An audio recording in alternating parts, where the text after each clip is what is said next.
রহমানুর রাহিম। আমরা আজকে আলোচনা করব বই লেখার পরবর্তী কিছু কাজ থাকে। যেমন বই লিখছেন 120টার, বইয়ের মধ্যে কিছু ভুল থাকতে পারে। এই ভুল থাকতে পারে, যেমন আমি ভুল কয়েকটা ভাগ দেখাইতে পারি, সেক্টর।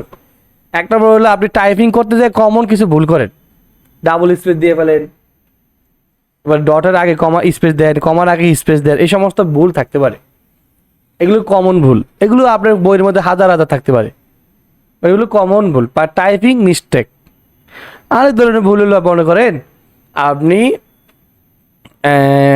জানতেনই না যে এটা একটা ভুল, সঠিক মনে করে লিখছেন, মানে বুঝতে পারেনি কি, এই যে জানতেনই না এটা একটা কি ভুল, জানতেন এটা সঠিক। মনে করেন যে চট্টগ্রাম, আমি আগে জানতাম ট রফালা গ রফালা আকার ম, চট্টগ্রাম।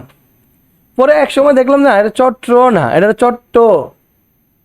চিন্তা করলাম কি রে, আমি টাইপ করলে কেমন জানি এরকম দেখা যায়, আরেকজন টাইপ করলে কেমন জানি এরকম দেখা যায়।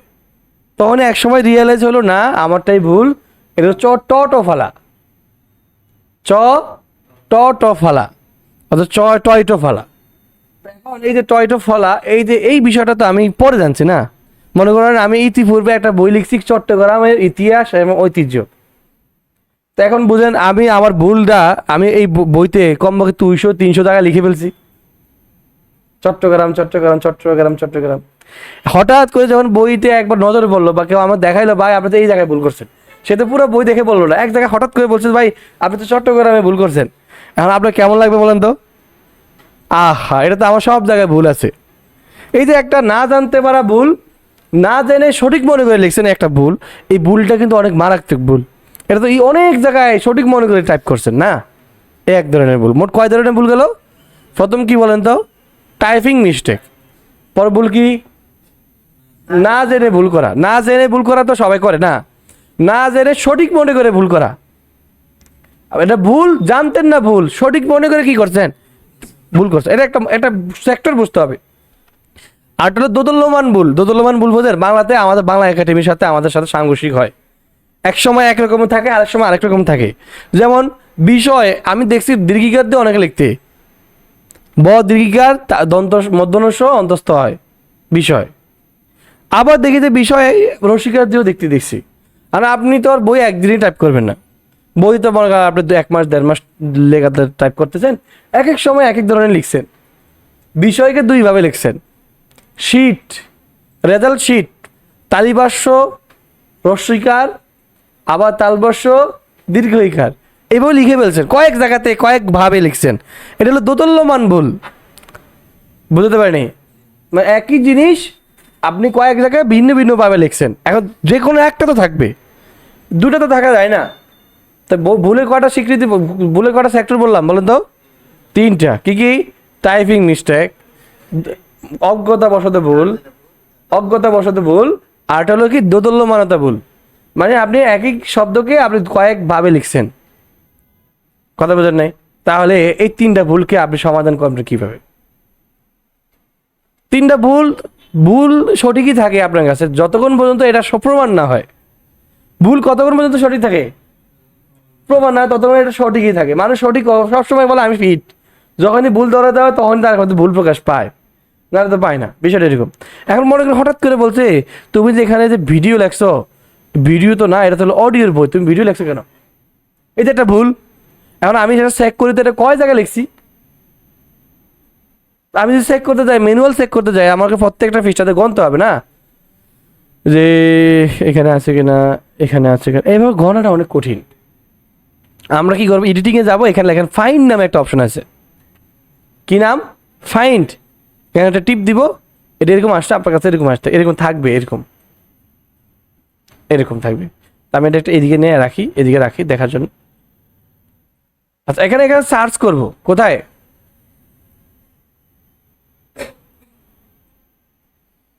এখানে সার্চ করব। কি সার্চ করব? মানে যেটা ভুল করছি সেটা সার্চ করি।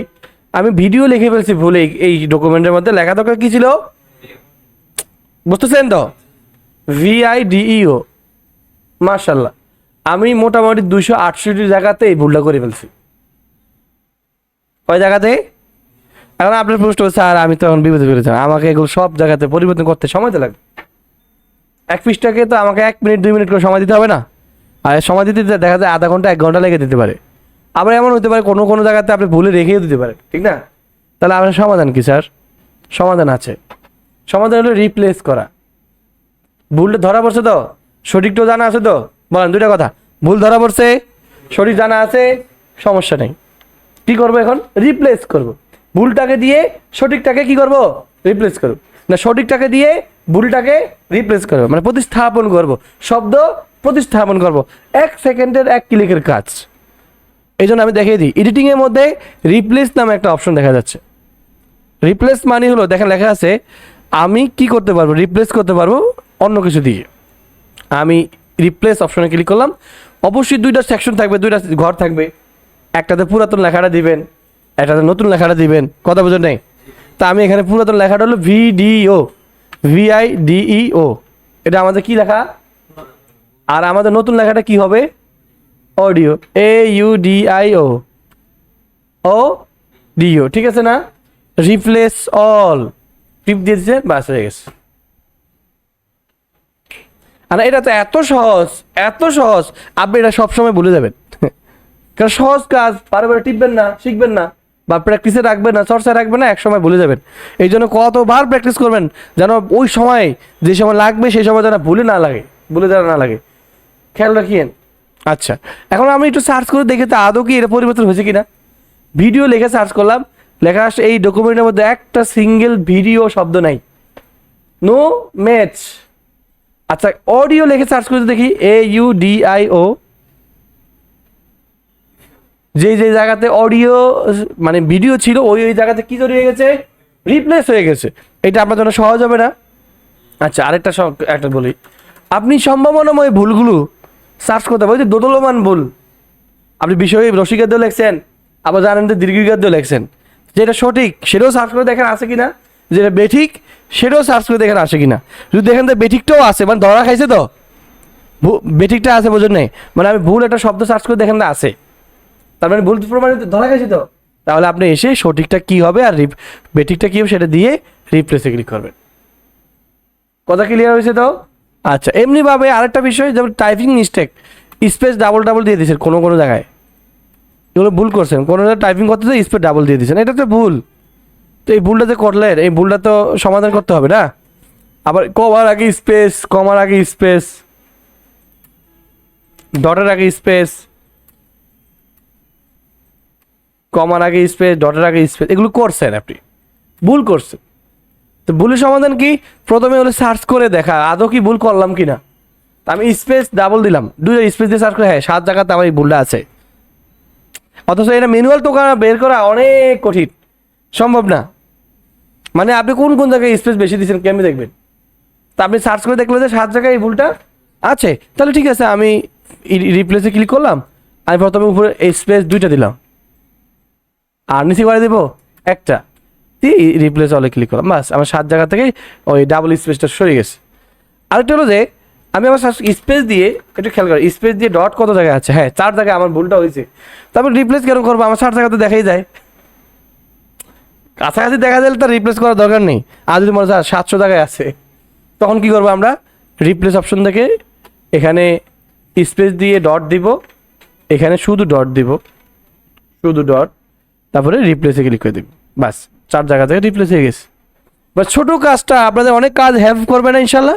বই লেখার পরবর্তীতে এগুলো লাগতে পারে ইনশাল্লাহ, ঠিক আছে না? হ্যাঁ, এই ছিল ছোট কাজ, আশা করি আপনাদেরকে বোঝাতে পারছি না? আচ্ছা, আজকের একটা ছোট ক্লাস দেই, অল্প একটু ক্লাস দিয়ে আপনাদেরকে প্র্যাকটিসে লাগিয়ে দিব। আপনারা পরবর্তী কালকে আবার এই যে যারা যারা দেখাতে পারেন না কাজ, তারা আবার কাজগুলো দেখাবেন, ঠিক আছে? ছোট কাজ হলো, ছোট কাজটা হলো, মনে করেন আমি হোমে যাচ্ছি, কন্ট্রোল হোম, ইনসার্টের মধ্যে গেলে আপনি পিকচার আনতে পারবেন। অনেক সময় দেখা যাচ্ছে বইয়ের মধ্যে ছবি, পিকচার, চিত্র, লোগো আনতে হয় না? লোগো এই লোগোটা আপনি কীভাবে আনবেন? আপনি লোগো বা পিকচার, ছবি যাই আনেন, চিত্র, কোথায় যাব আমরা? শুরুতে ইনসার্টে যাব, ইনসার্ট যাওয়ার পর এখানে লেখা আছে পিকচার্স, এখানে একটা টিপ দিয়ে কম্পিউটারে যাব। আচ্ছা, আপনার কম্পিউটার কোন জায়গায় পিকচার আছে সেটাকে আমি জানি? সেক্ষেত্রে আমার কম্পিউটারে কোথায় কোথায় পিকচার এটাকে আপনি জানেন, সেক্ষেত্রে আপনার টোকায় বের করতে হবে যে কোথায় পিকচার থাকতে পারে, ডেস্কটপে থাকবে কিনা, এখানে থাকবে কিনা, এখানের মধ্যে, হ্যাঁ আমার এখানে পিকচার আছে, এইগুলো পিকচার। আর আপনি প্রশ্ন করেন স্যার আপনার পিকচারগুলো তো এমন দেখতে, আমার পিকচারগুলো, আমার তো লেখাগুলো এমন আসে, তা আমি বুঝবো কেমন কোনটা পিকচার কোনটা, বুঝবো কীভাবে, দেখবো কীভাবে, দেখে দেখে ঢুকাবো না, নাম পড়ে তো বুঝবো না এটা কিসের পিকচার। তাহলে আপনি একটু খেয়াল করবেন, এই যে এখানে একটা অপশন পাবেন, এই যে এখানে, এখানে এখানে এখান থেকে আপনি লার্জ আইকন নামে একটা অপশন আছে, এটা ক্লিক করে দিবেন, তখন আপনি দেখতে পারবেন ছবিগুলো কেমন দেখতে ছবি। তা আমি মনে করেন যে একটা পিকচার নেই, যেমন পিকচার শুরুতে এটা নিলাম, এখানে আমি ইনসার্টে ক্লিক করলাম, সিলেক্ট করলাম, ইনসার্টে ক্লিক করলাম, পিকচারটা অনেক বড় আসছে, পুরো একটা পৃষ্ঠা খেয়ে ফেলছি। পিকচারকে এমন রাখা যায়?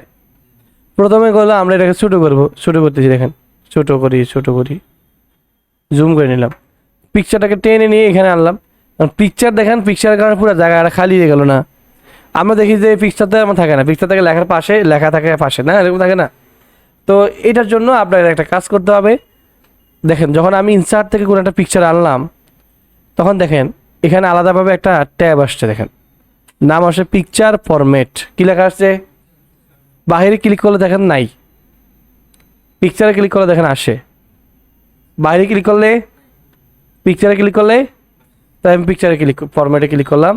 এখান থেকে আমি চাইলে ক্রপ করতে পারি, ক্রপ বোঝেন, এই কিছু অংশ মানে অতিরিক্ত অংশ কেটে দেওয়া, আমি ক্রপ অপশনে ক্লিক করলে এরকম এরকম অপশন আসছে। আমি এই কালো কালো অংশগুলোকে একটু সিলেক্ট করে ঠিক করে নিয়ে আবার ক্রপ অপশনে ক্লিক করলাম, বা ক্রপ হয়ে গেল। এক নম্বর কাজ।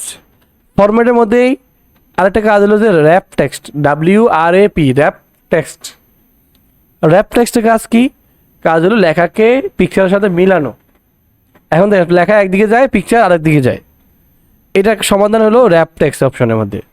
এখানে টিপ দিলে এখানে দেখেন স্কোয়ার আছে, লেখা কি সুন্দর এখন লেখার সাথে মিলে গেল, পিকচারের সাথে টাইট আছে, লেখা একদম গায়ের রকম ভেসে গেল। তারপর বিহাইন্ড টেক্সট, লেখা পিছনে চলে, পিকচার পিছনে চলে গেল, লেখা উপরে উঠে গেল। ইন ফ্রন্ট অফ টেক্সট, লেখা নিচে চলে গেল, পিকচার উপরে উঠে গেল। তাহলে আপনারা এইগুলো একটা দেখবেন কোনটা কখন কোনটা কোথায় কাজে লাগবে একটু খেয়াল রাখবেন, পারবেন না? তারপরে স্কোয়ার করে দিলাম। এখন কী হচ্ছে দেখেন তো, লেখা কি সুন্দর আমাকে পিকচারকে জায়গা করে দিচ্ছে, দেখেন কি সুন্দর জায়গা করে দিচ্ছে। আমি এই কাজটাকে আমি আরেকবার দেখিয়ে দিই এক ঝলক, তারপর ছেড়ে দিব আপনাদেরকে। কোথায় যাবো আমরা এই পিকচার আনার জন্য? ইনসার্টে যাব, পিকচার্সে ক্লিক করে একটা ক্লিক করব, কম্পিউটার কোন জায়গায় পিকচার সেটা দেখে বের করবো।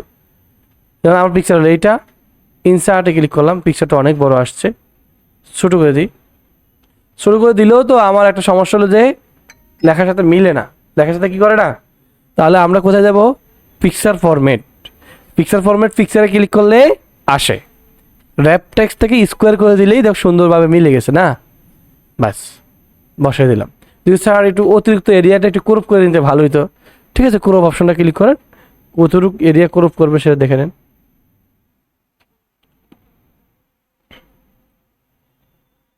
ক্রপ, ঠিক আছে না? আশা করি বুঝতে পারছি। আচ্ছা, পিকচার একদম সহজ বিষয়। হ্যাঁ, পিকচারের মধ্যে ক্লিক করলে এখানে কিছু ডিজাইন পাবেন, ইফেক্ট পাবেন। যেমন আমি বুঝাই, এখান থেকে বিভিন্ন ধরনের ইফেক্ট আছে, এরকম ইফেক্ট দিলাম, মডেল চেঞ্জ করলাম।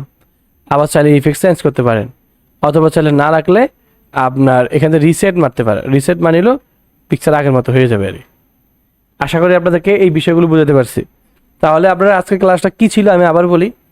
ক্লাসটা ছিল এই এডিটিং গ্রুপের মধ্যে 3টা অপশন, একটা হলো ফাইন্ড, একটা রিপ্লেস, আর একটা কি সিলেক্টের মধ্যে এইটা এটা কি মনে করেন যে আপনি একই ধরনের লেখা সব সিলেক্ট করতে চান, বা বইয়ের মধ্যে অনেক জায়গায় এই ধরনের লেখা আছে, তাহলে আপনি একটা স্যাম্পল সিলেক্ট করে এডিটিংয়ের মধ্যে থেকে সিলেক্টে যাবেন, select all text with similar format, একটা টিপ দিলে দেখা যাচ্ছে একই ধরনের যত ধরনের লেখা আছে সব সিলেক্ট হয়ে গেল। তারপরে এখান থেকে আমার যা ইচ্ছা তা করে নিব, ফন্ট দিলে ফন্ট, তারপরে জাস্টিফাই করা লাগলে জাস্টিফাই করে নিব, বাস হয়ে গেছে। এইটা ছিল একটা কাজ। আরেকটা কাজ হয়েছিল এখান থেকে ফাইন্ড আর রিপ্লেস। ফাইন্ড মানে কি? খুঁজা, যা ইচ্ছা তা খুঁজতে পারে, থাকলে দেখাবে, না থাকলে না দেখাবে। আর রিপ্লেস মানে কোনো একটি নতুন শব্দ দ্বারা আগের শব্দটিকে কি করতে পারবেন, পরিবর্তন করতে পারবেন। এটার নাম কি, রিপ্লেস।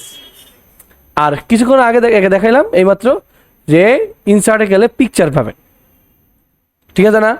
আপনি একটু এগুলো একটু প্র্যাকটিস করলে 1 মিনিট 2 মিনিটে পেরে যাবেন। এখন আপনি যদি চান স্যার বইয়ের চতুর্দিকে একটা বর্ডার দিতে চাই, স্যার বর্ডার বোঝেন, বর্ডার, বই পৃষ্ঠা চতুর্দিকে একটা বর্ডার দেয় না, বইয়ের নিচে একটা ওয়াটারমার্ক দেয় না, নিচে ওয়াটারমার্ক বোঝেন? আমার কম্পিউটার ল্যাব বই খুললে দেখবেন যেটা নিচে লেখা আছে কম্পিউটার ল্যাবের জল সাপ দেওয়া। আবার বইয়ের কালার চেঞ্জ, পৃষ্ঠার কালার চেঞ্জ করতে পারেন। এই 3টা কাজ, ছোটো ছোটো কাজগুলো আপনি একটা অবসর টাইমে দেখে নিলে হবে। এগুলো সবসময় লাগে না, কিন্তু মাঝে মধ্যে লাগতে পারে। সেগুলো কিন্তু আপনার আছে ডিজাইন নামে ট্যাবের মধ্যে। এই যে বর্ডার, কালার, ওয়াটারমার্ক, বলেন ডিজাইন নামে ট্যাবের মধ্যে কি আছে? Face, border, colour, watermark. তো আমরা ফেস বর্ডারে ক্লিক করে আমাদের ইচ্ছা মতো যে কোনো একটা ডিজাইন সিলেক্ট করলাম। দেখেন, আবার দেখেন, ফেস বর্ডারটা ক্লিক করলাম, এখান থেকে কোনো একটা ডিজাইন সিলেক্ট করে এখানে একটা ওকে দিলাম, বাস বর্ডার এসে পড়ছে। মানে এটা শেখার জন্য আলাদা সময় বের করার কোনো কিছু নাই, দেখে নিলেই হবে ইনশাল্লাহ। আবার দেখেন, না লাগলে আবার এখানে ননে ক্লিক করে দিয়ে ওকে দিব, বর্ডার চলে গেল। আবার দেখাই কোথায় যাব, প্রথমে ডিজাইন ট্যাব, আবার কোথায় যাব, বর্ডার। আমি আজকে দেখাই দিচ্ছি, না পারলে আগামীকাল প্রশ্ন করেন, আগামীকাল আবার শেখাবো, কোনো সমস্যা আছে নাই। আমরা আবার দেখাচ্ছি, এখান থেকে কোনো একটা বর্ডার নিলাম, কোনো একটা কালার নিলাম, সাইজ নিলাম, এখানে ওকে দিলাম, বর্ডার আসলো। আবার বর্ডার যদি না লাগে তাহলে ননে ক্লিক করলাম, ওকে দিলাম, চেঞ্জ হয়ে গেল। একটু আস্তে আস্তে, ভুল হবে স্যার, ভুল তো হবেই, নাহলে কেমন সমাধান হবে? ভুল হবে, পারবেন না, আরেকবার চেষ্টা করবেন, মেথড করে এগুলো করা যাবে না। আপনি মেন্টালিটি রাখবেন। আমি আপনাকে একটা জিনিস বলি, একটা মানুষ একটা গাছ থেকে আম পাড়ার জন্য একটা চাক নেয় না হাতে, কয়টা নেয়? কেন নেয়? কেন নেয়? তাকে কে বলছে চাক বেশি করে নিতে?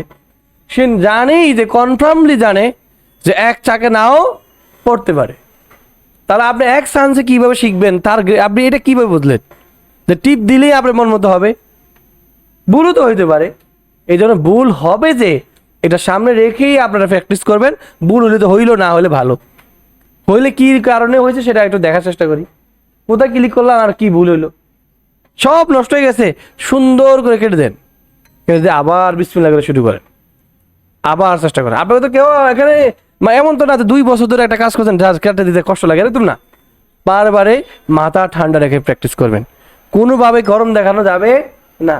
আমি দেখি অনেকে মেজাজ গরম হয়ে যায়, এই করা যাবে না। আচ্ছা, আমি আজকে সামারি দিয়ে দিই। আমরা ডিজাইনে গেলাম, বর্ডার অপশনে ক্লিক করে চাইলে এখান থেকে ডিজাইন দিতে পারি, অথবা এখানে লেখা আছে একটা আর্ট, কি লেখা আছে? আর্ট। আর্ট থেকে আপনি চাইলে বিভিন্ন ধরনের সুন্দর সুন্দর বর্ডারের ডিজাইন এফেক্ট দিতে পারেন। যেমন আমি এখান থেকে মানে একটা দিলাম, সুন্দর একটা ডিজাইন আসলো। আবার যদি না লাগে, বর্ডারের থেকে নন বর্ডার ক্লিক করুন, নান চলে গেল, ঠিক আছে না? এখানে আছে ফেস কালার, কোন একটা কালার দিয়ে দিলাম, মন চাইলো। আবার না চাইলো, নো কালারে ক্লিক করে দিলাম, চলে গেল। আশা করি বুঝতে পারছি। আরেকটা হলো যে ওয়াটারমার্ক। ওয়াটারমার্ক মানে হলো পৃষ্ঠার নিচে জলছাপ দেওয়া। সব সময় যে লাগে তার গ্যারান্টি নেই, মাঝে মাঝে লাগতেও পারে, তবে দেখে রাখেন, লাগলে ব্যবহার করবেন। কোথায় আছে এটা? ডিজাইন নামের ট্যাবের মধ্যে এটা ওয়াটারমার্ক, এখানে টিপ দিলাম। এখানে তো ওয়াটারমার্ক মানে তো নির্দিষ্ট করে লেখা আপনার মন মতো। তাহলে আপনি এখানে ক্লিক করবেন কাস্টম। কোথায় ক্লিক করবেন? ক্লিক করার পর এখানে 2 ধরনের ওয়াটারমার্ক, একটা লোগো কম্পিউটার থেকে এনে দিতে পারেন, আরটা হলো আপনি টেক্সট লিখে দিতে পারেন। কয়টা হলো? 2টা। এটা কি লোগো, আরটা কি টেক্সট। লোগো মানে লোগো কম্পিউটারে আনতে পারে। আমি পিকচার ক্লিক করে সিলেক্ট ক্লিক করলাম, কম্পিউটারে গেলাম, ডাউনলোডের মধ্যে মানে আমার লোগো আছে, মনে করি এই লোগোটা আমি ক্লিক করে ইনসার্টে ক্লিক করে দিয়ে অ্যাপ্লাই দিলাম। আর দেখা যায়? দেখা যাচ্ছে না? হালকা হালকা দেখা যাচ্ছে, এখানে দেখা যাচ্ছে, এখানে দেখা যাচ্ছে। ও আপনারা তো দেখতে পাচ্ছেন না, হালকা হালকা ঝাপসা দেখা যাচ্ছে। এখানে টিভির কারণে হয়তো বা কম দেখা যাচ্ছে। আচ্ছা, আবারও যাচ্ছি, কোথায় যাব? Watermark, custom. এখানে পিকচার সিলেক্ট করা অবস্থায় আমি চাইলে যে কোনো পিকচার আনতে পারি। আমরা পিকচার দিয়ে দিলাম, মানে এই ছবি ব্যক্তির পিকচারটাই দিয়ে দিলাম, অ্যাপ্লাই।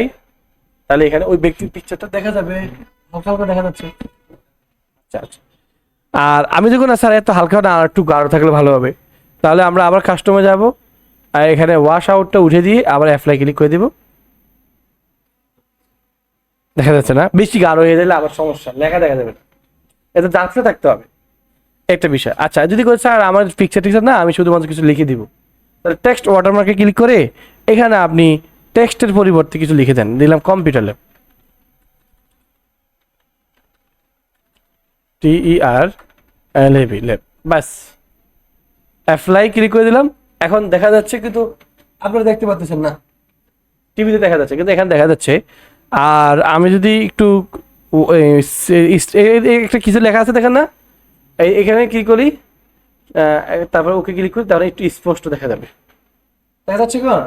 তাহলে এই ছিল watermark, page colour, page border. বলেন watermark, page colour, page border. আপনারা ইনশাল্লাহ পারবেন। আচ্ছা আমি ভিডিওটা ক্লোজ করি, তারপর আমি আরেকবার দেখাবো।